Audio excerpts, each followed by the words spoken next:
Halo netizen, dimanapun kalian berada, salam Budi Luhur. Kembali lagi kita di dalam acara FTI Talks dan bersama saya Rizky Pradana.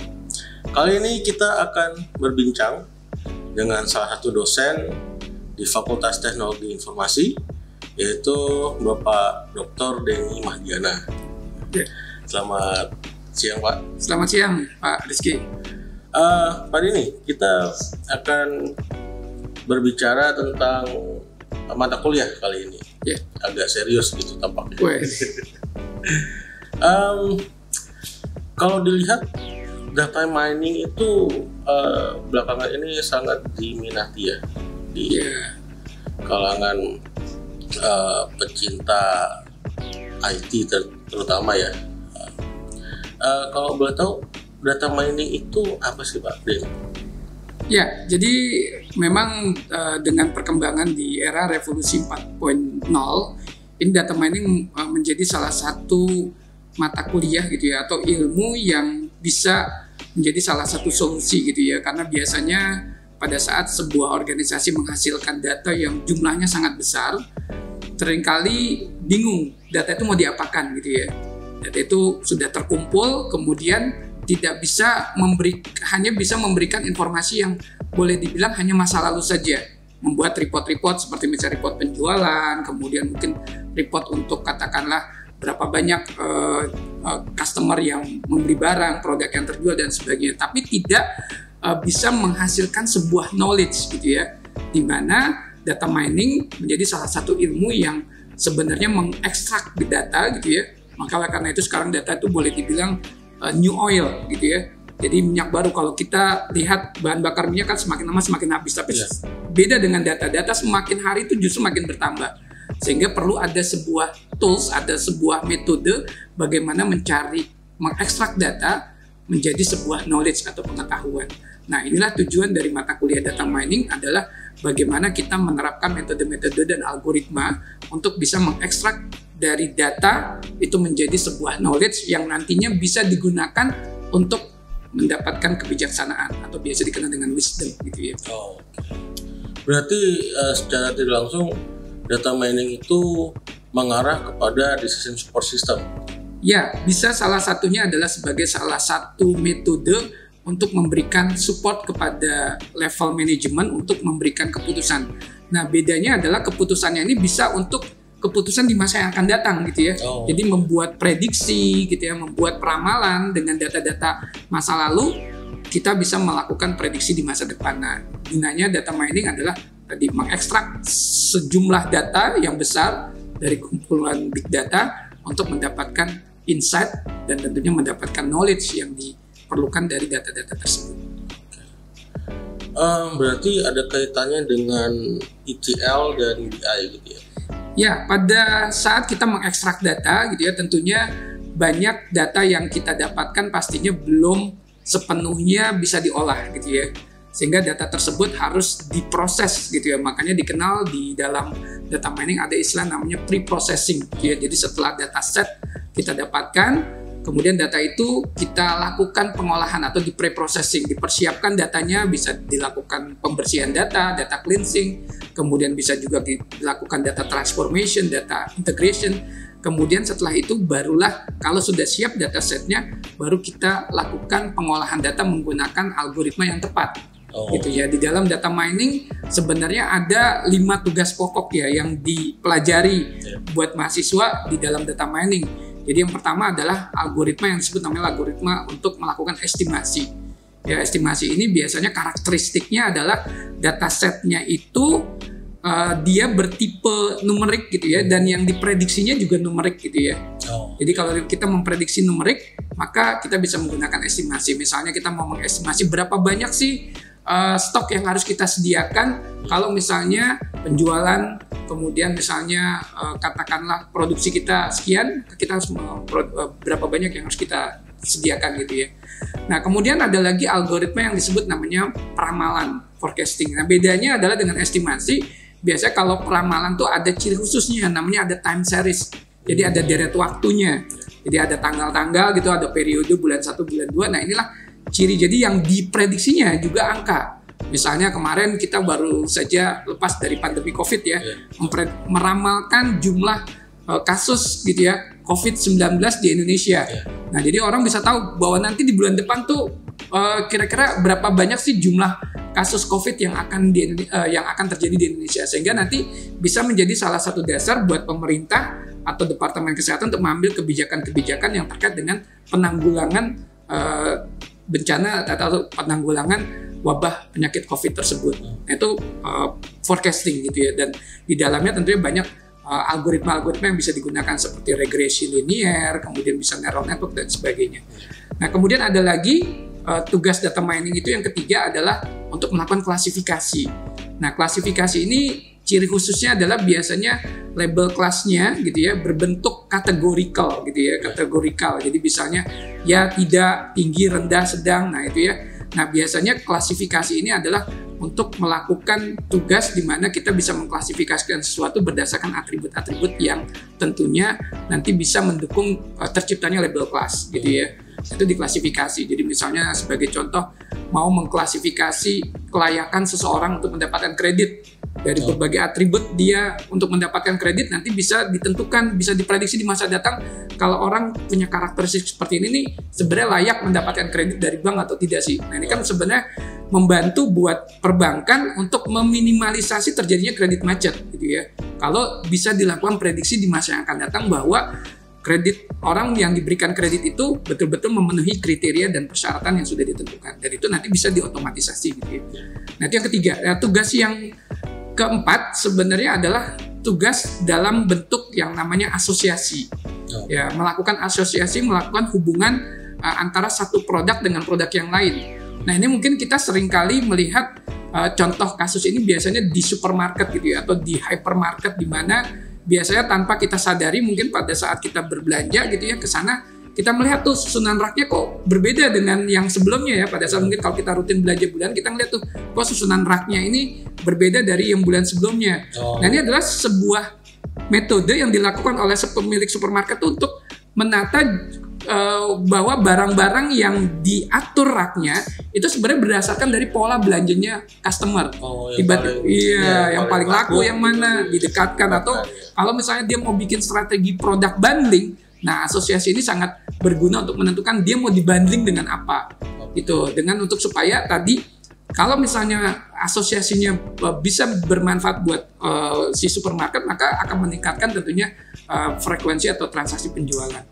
Itu di sisi asosiasi. Jadi mencari hubungan antara satu produk dengan produk yang lain.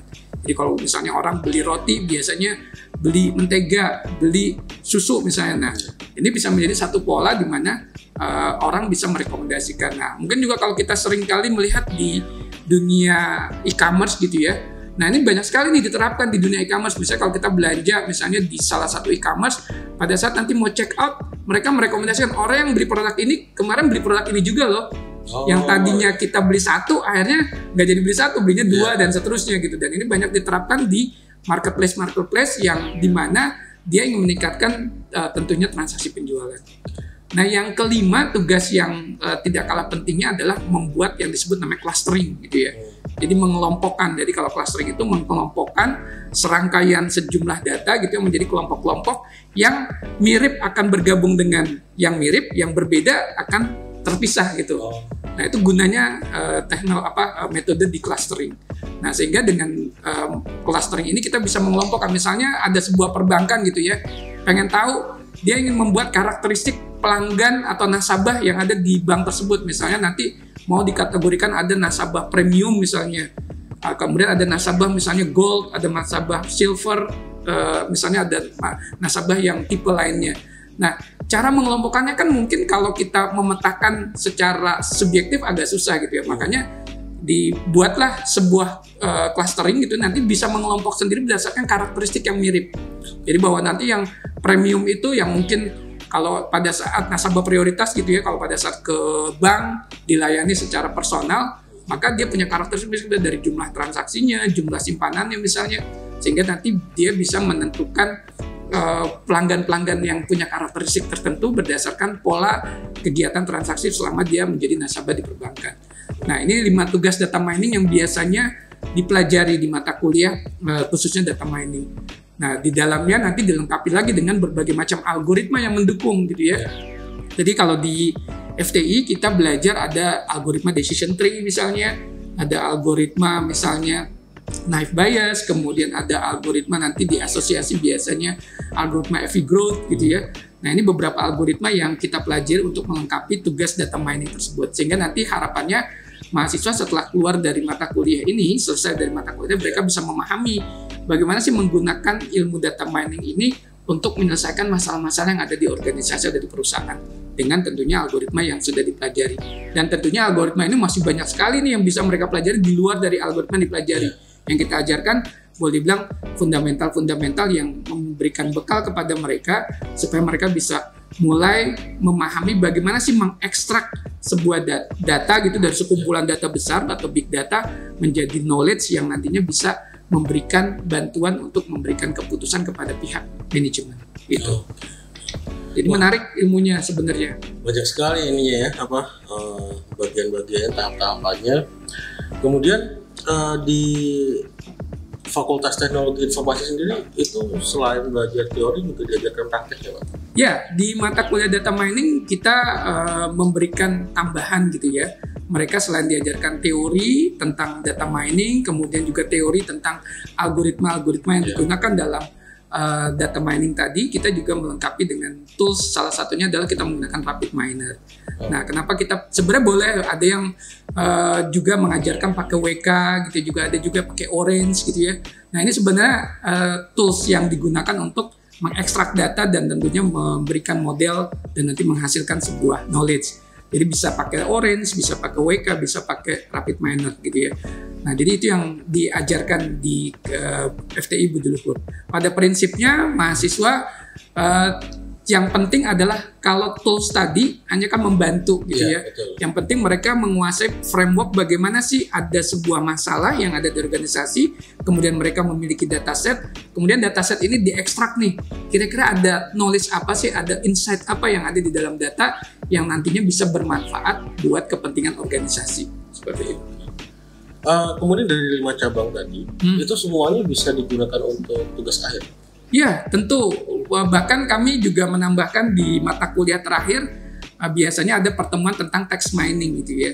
Nah, jadi bahwa big data ini kan sebenarnya konsepnya data yang besar ya, data yang besar dan ada yang data terstruktur yang bentuknya tabular dan ada yang tidak terstruktur nih. Data yang tidak terstruktur itu biasanya data yang berbentuk video, kemudian berbentuk suara. Nah, itu pun harus dilakukan analisa image gitu ya. Nah, sebenarnya ilmu data mining adalah ilmu core-nya. Nah, jadi untuk datasetnya itu bisa bermacam-macam gitu ya, dari bentuknya tadi angka, bentuknya teks gitu ya, bentuk. Nah, kita juga memberikan tambahan biasanya adalah bagaimana kalau yang diekstrak itu bentuknya adalah teks gitu ya, bentuk data yang tidak beraturan seperti misalnya dari Twitter ya. Orang kan men-tweet itu nggak ada kolom-kolomnya gitu, men-tweet dengan kalimat yang mungkin sesuka hatinya. Nah, dari sana kita akan coba mencari tahu sebenarnya kecenderungan orang ini sebenarnya biasanya opini ya, makanya ada sentiment analysis. Orang ini sebenarnya cenderung opininya tuh positif atau negatif gitu ya. Nah, ini apalagi sebentar lagi kan mau ada pilkada ya, atau pemilihan presiden. Nah, ini sangat banyak sekali nih ilmu di data mining yang bisa digunakan untuk memberikan manfaat buat para caleg gitu ya, untuk melihat elektabilitasnya mereka gitu. Sebenarnya kalau mereka ingin tahu saya tuh elektabilitasnya tuh di dunia maya tuh seperti apa. Nah, ini bisa dicari dengan text mining. Artinya dengan nanti banyak tweetnya tuh positif atau negatif, itu nanti kita bisa mengetahui.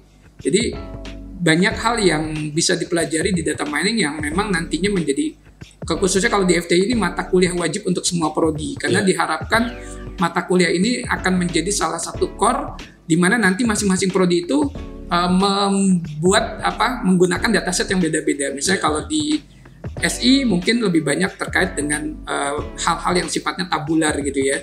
Tabular. Nah, kalau di TI misalnya banyak yang sifatnya image processing, kemudian mungkin ada text processing. Nah, kalau di sistem komputer karena terkait dengan masalah sensor gitu ya, bisa saja sensor yang menjadi datasetnya. Nah ini kan perlu sebuah teknologi juga untuk bisa melakukan prediksi hal-hal yang baik terkait dengan klasifikasi kah, estimasi, peramalan, asosiasi maupun yang modelnya clustering. Seperti itu Pak. Kemudian prospek kerja dari hasil data mining ini, mahasiswa nanti bisa kerja di bidang apa saja ya Pak?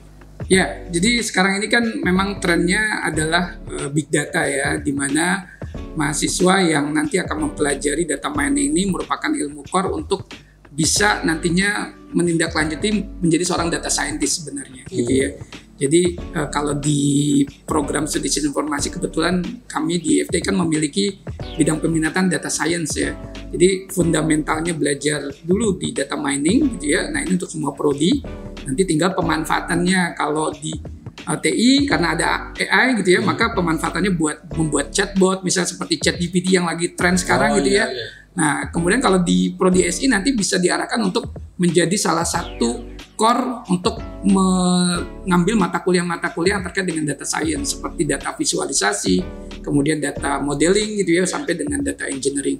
Nah pada akhirnya nanti prospek yang mereka bisa lakukan pada saat mereka lulus, mereka bisa menjadi seorang data analitik gitu ya, yang menganalisa data dari sekian sekumpulan data besar, kemudian dicari insight atau knowledge-nya.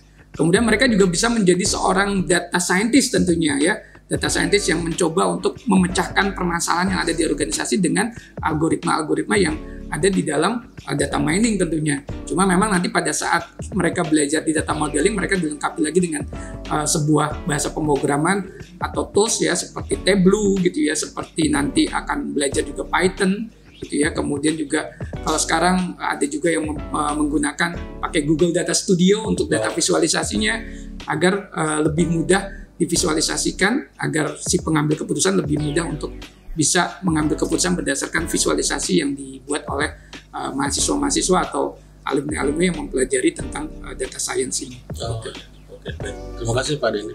Ya. Oke, Blutizen, kalau kalian mau memperdalam tentang data mining, bisa langsung join di Fakultas Teknologi Informasi Universitas Budi Luhur. Demikianlah bincang-bincang kita dengan Pak Dr. Denny Mahdiana kali ini. Terima kasih Pak Denny. Sama-sama Pak Rizky. Demikian FTI Talks kali ini, dan salam Budi Luhur. Salam.